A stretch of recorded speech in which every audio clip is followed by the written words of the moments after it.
Hello student, আসসালামু আলাইকুম সবাইকে। আজকে আমরা এসএসসি উচ্চতর গণিত বইয়ের স্থানাঙ্ক জ্যামিতি নিয়ে আলোচনা করব। তো প্রথমে হচ্ছে আমরা স্থানাঙ্ক জ্যামিতি বিষয়বস্তুটা জানতে হবে। আসলে স্থানাঙ্ক হচ্ছে একটি নির্দিষ্ট বিন্দুকে সুনির্দিষ্টভাবে স্থাপন করার জন্য একটা ক্রমজোড় ব্যবস্থা, যেখানে হচ্ছে একটা ক্রমজোড়ে দুইটা মান থাকে।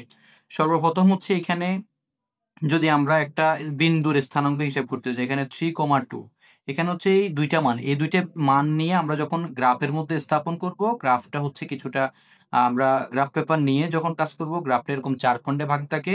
যেদিকে এটা হচ্ছে এক্স এর মান, আর এটা হচ্ছে এক্স ডট, আর এটা হচ্ছে ওয়াই, এটা হচ্ছে ওয়াই ডট। এই পুরাটা হচ্ছে ওয়াই অক্ষ। ওয়াই অক্ষের যে প্লাসের মানগুলো হবে সেগুলো হবে ওয়াই এর দিকে, আর ওয়াই অক্ষের যে মাইনাসের মানগুলো হবে সেগুলো হবে নিচের দিকে। আর এখানে হচ্ছে এক্স অক্ষের যে প্লাসের মানগুলো হবে সেগুলো হবে এক্স এর দিকে, আর এক্স অক্ষের মাইনাসের মানগুলো হবে এক্স ডট এর দিকে। তো এখানে হচ্ছে আমরা 3,2 যে ধরলাম, এখানে এই যে 3টা হচ্ছে এক্স এর মান আর 2 হচ্ছে ওয়াই এর মান, মানে প্রথমটা এক্স এর মান ধরবো আর পরেরটা ওয়াই এর মান ধরবো। তো এখানে এই যে এক্স হচ্ছে 3, আমরা যদি 3 ধরি তাহলে এক্স এর 3 দিকে যাবে, এটা তো প্লাস, তাহলে এক্স এর দিকে 3 ঘর যাবে।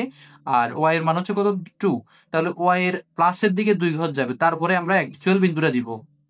আমরা কিন্তু এক্স এর 3 ঘর হিসাব করে বিন্দু দিয়ে দিতে পারবো না, অথবা আমরা ওয়াই এর 2 ঘর হিসাব করে আমরা বিন্দু দিতে পারবো না। আমরা কিন্তু এটাকে অ্যাকচুয়ালি ভাবে দুইটা বিন্দুকে, মানে দুইটা স্থানাঙ্ক মানকে একসাথে হিসাব করে তারপরে আমরা বিন্দুটা দিতে পারবো। মূলত এই জিনিসটাকেই বলা হয় স্থানাঙ্ক। এখন আমরা যখন এই স্থানাঙ্ক ব্যবস্থা দিয়ে যখন আমরা একটা জ্যামিতিক আকৃতি অঙ্কন করব, হইতে পারে সেটা একটা রেখা, হইতে পারে সেটা একটা ত্রিভুজ, হইতে পারে একটা বিন্দু, হইতে পারে একটা চতুর্ভুজ, তখন ওই পুরো একটা সমষ্টিগত ভাবে ওইটাকে একটা স্থানাঙ্ক জ্যামিতি বলা হবে। বিষয়বস্তুটা হচ্ছে এখানে। এখন আমরা হচ্ছে কোনো একটা মানে স্থানাঙ্ক জ্যামিতির অঙ্কগুলার মূল বাহাদুরি হচ্ছে একটা জায়গায়, সেটা হচ্ছে বিন্দুদ্বয়ের মধ্যবর্তী দূরত্ব নির্ণয়। অর্থাৎ তোমাকে দুইটা বিন্দু দিবে বা তিনটা বিন্দু দিবে, এই যে বিন্দুদ্বয়ের মধ্যবর্তী দূরত্ব নির্ণয়। তো এখন তুমি একটা বিন্দু থেকে আর একটা বিন্দুর মধ্যবর্তী দূরত্ব কত, এখন আমরা ধরো এই একটা বিন্দু, এখানে মনে করো আরো একটা বিন্দু, এই দুইটা বিন্দুর মধ্যবর্তী দূরত্ব নিয়ে আমরা একটা রেখা অঙ্কন করতে পারি। এই যে একটা রেখা, ধর আমরা যদি এটাকে এ ধরি, এটাকে বি ধরি, তাহলে আমরা এক কথায় বলতে পারি এ থেকে বি বিন্দুর দূরত্ব, অথবা বি থেকে এ বিন্দুর দূরত্ব, অথবা এটাকে আমরা বলতে পারি এবি রেখা বা এবি রেখার দৈর্ঘ্য। আমরা এভাবে কিন্তু এটাকে আমরা সূচিত করতে পারি। এখন আমরা যদি আজকে এই প্রথম যে অঙ্কটা, মানে স্থানাঙ্ক জ্যামিতির প্রথম যে বৈশিষ্ট্যটা বা প্রথম যে জিনিসটা, সেটা হচ্ছে দুইটা বিন্দুর মধ্যবর্তী দূরত্ব নির্ণয় অথবা বাহুর দৈর্ঘ্য নির্ণয়। দুইটা জিনিস একই, তবে কাজের সিস্টেম মানে পুরোপুরি একই রকম। কথা বলতে হয়তো ভিন্ন রকম মনে হবে, তবে কাজের সিস্টেম একই রকম। এটা হচ্ছে কিরকম, যেহেতু বলতেছি দুইটা বিন্দু, তো দুইটা বিন্দু জায়গা থেকে তোমার হচ্ছে কি এক্স টু মাইনাস মানে রুট ওভার, এটার সূত্রটা হচ্ছে root over x two minus x one whole square plus y two minus y one whole square. যেখানে তোমার দুইটা বিন্দু থাকবে, ওই যে বলছি দুইটা বিন্দুর মধ্যবর্তী দূরত্ব। অর্থাৎ তুমি এখানে কাজ করতে গেলে হচ্ছে তোমাকে দুইটা বিন্দুর মধ্যবর্তী দূরত্ব নির্ণয় করতে গেলে ওই যে দুইটা বিন্দুর একটা হচ্ছে 2 নাম্বার বিন্দু, আর 2 নাম্বার বিন্দু যেটা তার স্থানাঙ্কগুলো আমরা ধরবো কি, এই যে এক্স টু ওয়াই টু, আবার এটা হচ্ছে এক্স ওয়ান ওয়াই ওয়ান। এইভাবে করে আমরা মানে মানগুলোকে ধরবো। তো ধরলে যে একটা মানে কার্যকলাপ দাঁড়াবে, সেটা দিয়ে আমরা একটা সূত্র এখানে স্থাপন করবো। তো আশা করি তোমরা এটা বুঝতে পারতেছো। যেমন 2 নাম্বার বিন্দুর এক্স এর মানটাকে আমরা এক্স টু ধরবো, আর 1 নাম্বার বিন্দুর এক্স এর মানটাকে আমরা এক্স ওয়ান ধরবো। আবার হচ্ছে এই 2 নাম্বার বিন্দুর ওয়াই এর মানকে আমরা ওয়াই টু ধরবো, আবার 1 নাম্বার বিন্দুর ওয়াই এর মানকে আমরা ওয়াই ওয়ান ধরবো। বিষয়টা এভাবে করে আমরা চিন্তা করবো। তো চিন্তা করলে আমরা যদি এই জায়গায় যদি আমরা এই যে ধরো এটাকে যদি আমরা ধরি এ বিন্দু, আর এটাকে যদি আমরা বি বিন্দু ধরি, তাহলে এখানে হচ্ছে আমরা মধ্যবর্তী দূরত্ব যদি নির্ণয় করতে চাই, ওই যে সূত্রের মধ্যে বসাবো। দেখো এই যে এ ও বি বিন্দুর মধ্যবর্তী দূরত্ব আমরা যদি এটা করতে চাই, এখন বিন্দুর মধ্যবর্তী দূরত্ব সমান হচ্ছে রুট ওভার, এই যে দেখো সূত্রের মধ্যে বিষয়টা একদম ক্লিয়ারলি আছে, যে রুট ওভার এক্স টু কে এই যে -4, একটু খেয়াল করো -4, তাহলে আমরা লিখবো -4। এরপরে তোমাকে ওই যে সূত্রের মধ্যে একটা মাইনাস আছে, একটু ভালো করে খেয়াল করো, সূত্রের মধ্যে একটা মাইনাস আছে, এই মাইনাস, এরপর হচ্ছে কে এক্স ওয়ান, এই যে এক্স ওয়ান লেখা আছে, তাহলে এক্স ওয়ান হচ্ছে প্রথম বিন্দুর মান 3, তারপর হচ্ছে হোল স্কয়ার, মানে পুরোটাকে ব্র্যাকেট দিয়ে হোল স্কয়ার, এরপর হচ্ছে মাঝখানে প্লাস হবে, এরপরে ওয়াই টু, এই যে ওয়াই টু হচ্ছে 7, আমরা 7 লিখবো, মাইনাস হচ্ছে সূত্রের, এরপরে এখানে আবার -2 আছে। এই একটা কথা ভালো করে মনে রাখবা, যখন একই জায়গায় ডাবল মাইনাস আসবে, অর্থাৎ একটা তো হচ্ছে এখানে সূত্রের জন্য, আর একটা অঙ্কের ভিতরে আছে, মানে তোমার মানের ভিতরে আছে, তো এখন তুমি এটা দিতে গেলে একটু ব্র্যাকেট দিয়ে লিখতে হবে। যে সুবিধার্থে আর কি। তো এটা হচ্ছে এবার আমরা হোল স্কোয়ার দিব, সেকেন্ড ব্র্যাকেট দিয়ে, যেহেতু ফার্স্ট ব্র্যাকেট একবার আসছে হোল স্কোয়ার। তো এখানে আমরা এবার লিখতে পারি রুট ওভার, এখানে -4 এখানে -3, তাহলে -7 হোল স্কোয়ার প্লাস এখানে -7 আছে প্লাস 7 আর 2 হচ্ছে 9 হোল স্কোয়ার। এবার আমরা এখানে লিখতে পারি -7 এর উপরে হোল স্কোয়ার। একটা কথা মনে রাখবা, মাইনাসের উপরে পাওয়ার যদি জোড় হয়, সেটা স্কোয়ার হোক, টু দি পাওয়ার 4 হোক, টু দি পাওয়ার 6 হোক, মাইনাসের উপর যদি পাওয়ার জোড় হয় তখন সেটা প্লাস হয়ে যাবে। তাহলে এটা হবে কি 7 7 49 আর এটা হবে 9 9 81। তা আমরা 49 এবং 81 যোগ করলে এখানে 50 80, তাহলে 130, রুট ওভার 130। এটাকে তুমি যদি হচ্ছে ভাঙতে যাও দশমিক চলে আসবে। তা আমরা এই অঙ্কে আপাতত দশমিক করব না, মানে হচ্ছে পরিমাপকৃত মান বা হচ্ছে এখানে আমরা আপাতত দশমিকটা করছি না, যেহেতু এটা দূরত্ব কিন্তু একটা একক থাকে। তো আমরা যেহেতু এখানে কোনো একক পাই নাই বা একক নাই, আমরা কি করব, এখানে একটা এ ক আর হচ্ছে ক, এটা আমরা লিখে একক প্রকাশ করব যে এখানে একটা একক আছে। এটা সাংকেতিক একটা আমরা চিহ্ন দিয়ে দিব। তো আশা করি তোমরা এই বিষয়টা বুঝতে পারছো।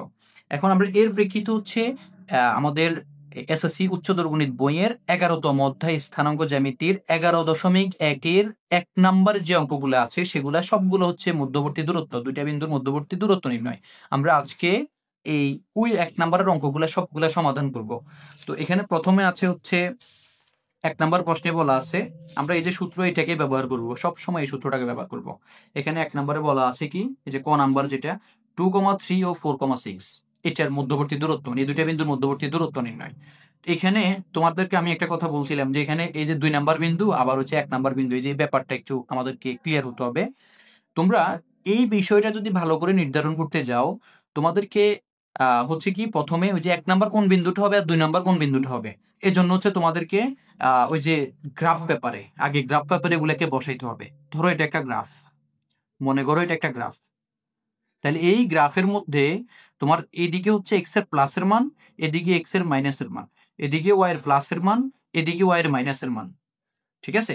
তাহলে এখন হচ্ছে আমরা যদি এই বিন্দুটাকে, মানে এখানে যে আমাদের কয়ের প্রশ্নে বিন্দুটা দিছে, এই বিন্দুটাকে যদি আমরা মানে এই মানগুলোর বিন্দুগুলোকে আমরা যদি স্থাপন করি 2,3, অর্থাৎ এক্স এর মান 2, ওয়াই এর মান হচ্ছে 3, তাহলে আমি এটাকে যদি এই যে 2 ঘর মনে করি, 1 2, এদিকে হচ্ছে 1 2 3, আমরা 3 ঘর বরাবর আসি এই বিন্দুটা দিলাম, মনে করলাম যে এটা এ, তাহলে 2,3। এরপরে 4,6, তাহলে আমি হচ্ছে কি এদিকে 4 ঘর যাইতে হবে, ধরো এখানে 4 ঘর, এদিকে 6 ঘর যাইতে হবে, ধরো এখানে 6 ঘর। তাহলে আমরা দেখলাম কি এটা হচ্ছে 4,6, এটাকে আমরা দিলাম হচ্ছে বি। এখন হচ্ছে দেখো এই যে এই বিন্দুটা আছে এটার আগে, মানে এর আগে কিন্তু এই বিন্দুটা আছে। তাহলে তুমি যে এটা 1 নাম্বার বিন্দু, এটা 2 নাম্বার বিন্দু, যদিও মধ্যবর্তী দূরত্ব নির্ণয়ের সময় এই জিনিসটা তুমি ভালো করে হিসাব নিকাশ না করলে হবে, তবে প্রথম থেকে তুমি যদি এই জিনিসটাকে হিসাব করা বুঝে যাও যে কোনটা কোন চতুর্ভাগে আছে এবং চতুর্ভাগের হিসাবে কোনটা আগে আছে। আমরা আরেকটা কথা বলি, সেটা হচ্ছে আমরা সবসময় ঘড়ি কাঁটার বিপরীত দিকে যাব, মানে ঘড়ির কাঁটা ঘুরে হচ্ছে ডান দিকে, আমরা যাব হচ্ছে বাম দিকে, আমরা বাম দিকে হিসাবটা করব। তাহলে বাম দিকে যখন আমরা হিসাবটা করতে যাব, তখন আমাদেরকে এখানে এই যে এইভাবে করে আমরা হিসাবটা করব। তো এই যে এই বাম দিকে ঘুরো অবস্থা আমরা যেটাকে প্রথমে পাবো সেটা হচ্ছে আমাদের প্রথম বিন্দু, যেটাকে দ্বিতীয়তে পাবো সেটা আমাদের দ্বিতীয় বিন্দু, এরপর 3 নম্বরে যেটা পাবো সেটা হচ্ছে তৃতীয় বিন্দু। এভাবে করে আমরা এখানে পর্যায়ক্রমিক এগুলাকে ভাগ করব। এখন তোমার মনে করো একটা বিন্দু আছে হচ্ছে চতুর্থ চতুর্ভাগে, আর একটা আছে মনে করো দ্বিতীয় চতুর্ভাগে। এখানে এটা হচ্ছে প্রথম চতুর্ভাগ, এটা দ্বিতীয় চতুর্ভাগ, এটা তৃতীয় চতুর্ভাগ, আর এটা হচ্ছে চতুর্থ চতুর্ভাগ। এখন তুমি এই চতুর্ভাগের হিসেবে দেখা গেছে কি তুমি চতুর্থ চতুর্ভাগেরটা প্রথমে ধরবা, আর দ্বিতীয় চতুর্ভাগেরটা তুমি 1 নাম্বারে ধরিয়া দ্বিতীয়তে ধরবা, এটা কিন্তু হবে না। তোমার অঙ্কটা তখন ভুল হওয়ার সম্ভাবনা বেশি থাকবে। তো এই জন্য হচ্ছে তুমি এই চতুর্ভাগের হিসাবটা একটু ভালো করে বুঝতে হবে। দেখুন আমরা যদি এখানে হিসাব করি, ধরি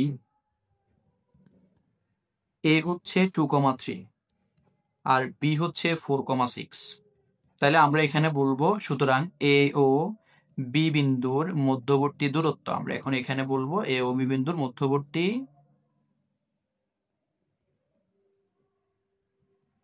দূরত্ব সমান √(x2 - x1)। তাহলে আমরা যদি এখানে এটাকে দ্বিতীয় বিন্দু ধরি, এটাকে প্রথম বিন্দু ধরি, ধরলাম, আমি বললাম যে কিন্তু এখানে তুমি যদি এই জিনিসটা নাও হিসাব করো সমস্যা নেই, তুমি যে কোনো একটাকে প্রথম দ্বিতীয় ধরতে পারো, সমস্যা নেই। তবে পরবর্তী তোমার এই জিনিসটা লাগবে, এই জন্য আমি দেখাইছি। এখন হচ্ছে আমরা যদি এটাকে প্রথম বিন্দু ধরি, তাহলে এটাকে দ্বিতীয় বিন্দু ধরি, এটাকে প্রথম বিন্দু ধরি, তাহলে হচ্ছে 4 - হচ্ছে 2 whole square plus 6 - 3 whole square, এটা হচ্ছে y2 - y1। এখন এখানে হচ্ছে যাই 2 হোল স্কোয়ার, আর এখানে হচ্ছে 3 হোল স্কোয়ার, এখানে হচ্ছে 4 আর এখানে হচ্ছে 9। তাহলে হচ্ছে √13, এটাকে আমরা দিব একক। তাহলে আমরা এ ও বি বিন্দুর মধ্যবর্তী দূরত্ব নির্ণয় করে ফেলছি। এটা হচ্ছে আমাদের ক নাম্বারের প্রশ্নের সমাধান ছিল। এখন আমরা যাব খ নাম্বারের সমাধান। এবং কি আমি এখানে উঠাই রাখছি যে আমাদের আরো 4টা অঙ্ক আছে অধ্যায়ে, মানে এক নঙের মধ্যে মোট 5টা অঙ্ক ছিল। তো আমি সবগুলোই তোমাদেরকে দেখাই দিব, তোমরা এটা নিয়ে চিন্তা করার কিছু নেই। তবে চেষ্টা করবে তোমরা ভিডিওটা পজ করে আগে অঙ্কটা করবে, নিজে করবে, যেহেতু এখন পর্যন্ত মোটামুটি আমরা 2টা অঙ্ক করে ফেলছি। এরকম এই যে এ ও বি বিন্দুর বা হচ্ছে যে কোনো 2টা বিন্দুর মধ্যবর্তী দূরত্ব নির্ণয় আমরা মোটামুটি 2টা অঙ্ক করে ফেলছি। তোমরা এখন চেষ্টা করবো হচ্ছে নিজেরা এই অঙ্কটা নিজে সলভ করার। করে যদি না বুঝো তখন আবার দেখবা, ভিডিওটা পজ করে ফেলবা, উত্তরটা মিলাই দেখবা। আর না বুঝলে আবার ভিডিও চালু করে দেখবা। তবে চেষ্টা করো যে নিজে নিজে করা। তারপর যদি এটা করি তাহলে হচ্ছে এখানে এ বিন্দু ধরলাম আমরা -3,7, বি বিন্দু ধরলাম আমরা -7,3। তাহলে সুতরাং এ ও বি বিন্দুর মধ্যবর্তী দূরত্ব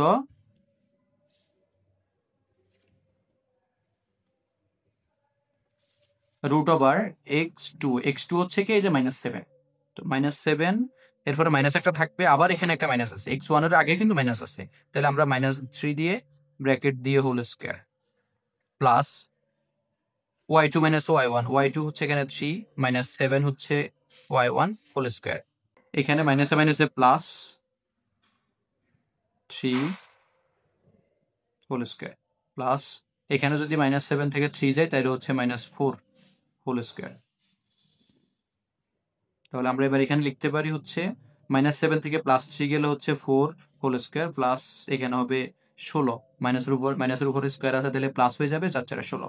তাহলে এখানে হচ্ছে 16, এখানে 16, তাহলে হয় কি টোটাল √32। তাহলে আমরা এখানে লিখতে পারি √32 হচ্ছে এই দুইটা বিন্দুর মধ্যবর্তী দূরত্ব। আশা করি বুঝতে পারছো। এবার হচ্ছে আমরা পরের বিন্দুটা করব। তো এখানেও সেম, আমরা এটাকে ধরে নিব, ধরি এ ইকুয়াল হচ্ছে a, b, আর বি ইকুয়াল হচ্ছে b, a। আমরা এটা যদি করি তাহলে হচ্ছে আমরা লিখবো সুতরাং এ ও বি বিন্দুর মধ্যবর্তী দূরত্ব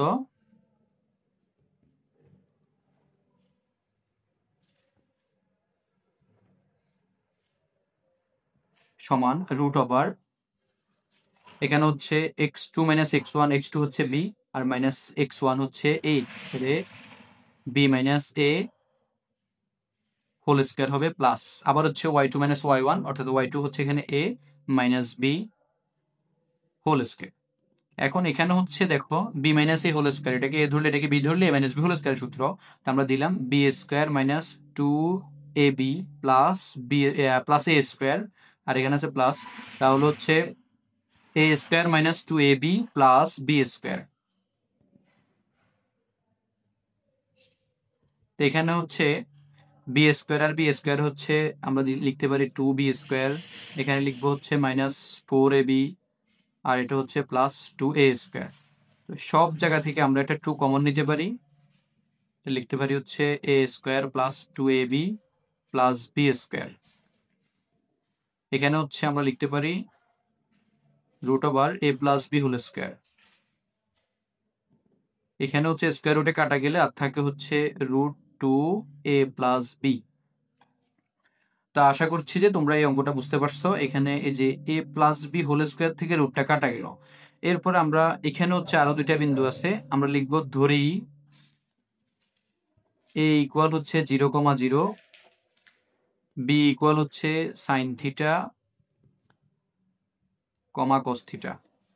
সুতরাং a ও b বিন্দুর মধ্যবর্তী দূরত্ব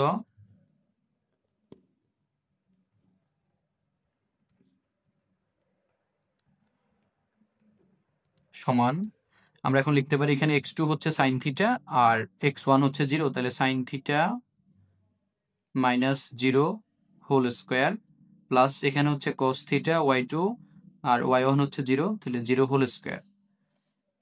তো ওভারঅল এখানে দেখা যাচ্ছে হচ্ছে sin θ -0 মানে সাইন, আর উপরে স্কোয়ার আছে তাহলে sin square θ plus cos square θ। তো আমরা এখানে sin square θ plus cos square θ এর সূত্র আছে, সেটা হচ্ছে 1। তাহলে ওভারঅল আমরা এখানে লিখতে পারি √1 মানে 1, তাহলে সেটা হচ্ছে 1 একক। এরপর আমাদের যে নাম্বার অঙ্কটা আছে, আমরা যদি সেটা সমাধান করতে যাই সেটা একই রকম ভাবে আমরা লিখবো, ধরি এ ইকুয়াল হচ্ছে -3,2 -1, আর বি ইকুয়ালস টু হচ্ছে 1/2, 2। এবার আমরা লিখতে পারি সুতরাং আগের মতোই সবকিছু এ ও বি বিন্দুর মধ্যবর্তী দূরত্ব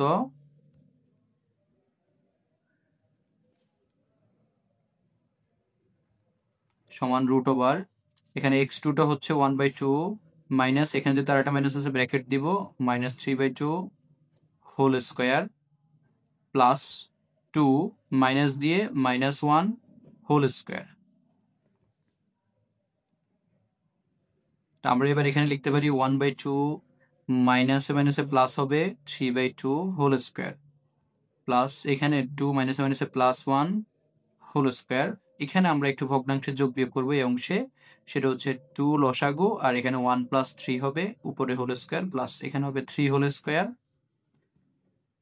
ওভারঅল এখানে দাঁড়াই হচ্ছে 3 আর 1 4, 4কে 2 দ্বারা ভাগ দিলে হবে 2, তাহলে আমরা লিখতে পারি 2 হোল স্কোয়ার প্লাস 3 × 3 = 9, আর এখানে হবে 4, তাহলে হচ্ছে √13 একক।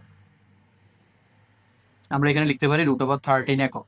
এখন আমি মোটামুটি 11.2 এর আমাদের যে 1 নম্বরের অঙ্কগুলো ছিল, দুইটা বিন্দুর মধ্যবর্তী দূরত্ব নির্ণয়, এই অঙ্কগুলা মোটামুটি আমাদের শেষ। আশা করি তোমরা স্থানাঙ্ক জ্যামিতির দুইটা বিন্দুর মধ্যবর্তী দূরত্ব নির্ণয়ের পার্টটা ভালো করে বুঝেছ। তো ভালো থাকবে সবাই। সালাম আলাইকুম।